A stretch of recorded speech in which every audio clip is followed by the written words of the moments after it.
प्रधानाचार्य पदोन्नति को लेकर बीकानेर शिक्षा निदेशालय के सामने तकरीबन 1 महीने से धरना दे रहे शिक्षक आज जयपुर के लिए पैदल रवाना हुए। राजस्थान शिक्षक सेवा परिषद के बैनर तले ये लगातार डीपीसी की मांग कर रहे थे। इनका कहना था कि बार बार केवल आश्वासन मिल रहे हैं, कोई ठोस बात नहीं हो रही है। हमने गांधीवादी तरीके से आंदोलन किया, धरना दिया, लेकिन यहाँ कोई सुनने वाला नहीं है। ऐसे में यहाँ से हम सब लोग जयपुर पैदल जा रहे हैं।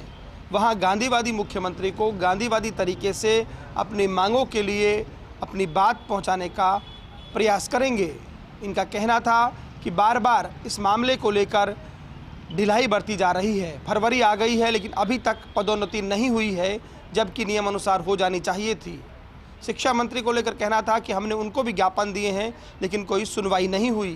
राजस्थान शिक्षक सेवा परिषद के बैनर तले जयपुर पैदल जाने वाले इन शिक्षकों में बड़ी संख्या में महिलाएं भी शामिल दिखी।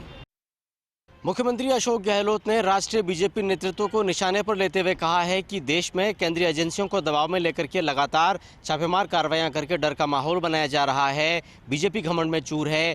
बीजेपी शासित राज्यों में लगातार पेपर आउट हो रहे हैं, लेकिन इस तरफ बीजेपी का ध्यान ही नहीं है। गहलोत ने हाड़ौती के अपने दौरे के दौरान कोटा एयरपोर्ट पर मीडिया से बात करते हुए हाल में पेश किए गए प्रदेश बजट का भी जिक्र किया और कहा कि बजट इतना शानदार था कि ये पूरे देश में रिसर्च का विषय होना चाहिए। लेकिन बजट में 34 सेकंड की एक जो मानवीय भूल हुई, उसे बीजेपी बेवजह ही मुद्दा बनाने की कोशिश कर रही है और इसे लगातार तूल दिया जा रहा है।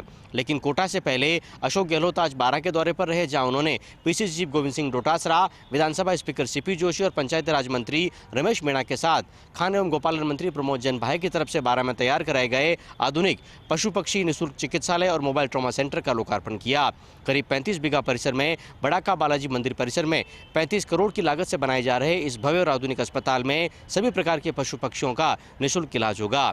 गहलोत ने अस्पताल का लोकार्पण करने के बाद जब इसका विजिट किया तो वहां पर operation theatre, trauma centre, microbiology lab और कृत्रिम गर्भाधान सेंटर समेत पशु पक्षियों के लिए तैयार किए गए वार्ड्स को देखा तो वह आश्चर्यचकित रह गए। उन्होंने कहा कि कोई ऐसा व्यक्ति जिसके मन में जीव दया और साथ में जीव सेवा का भाव हो, वहीं इतना अच्छा काम कर सकता है।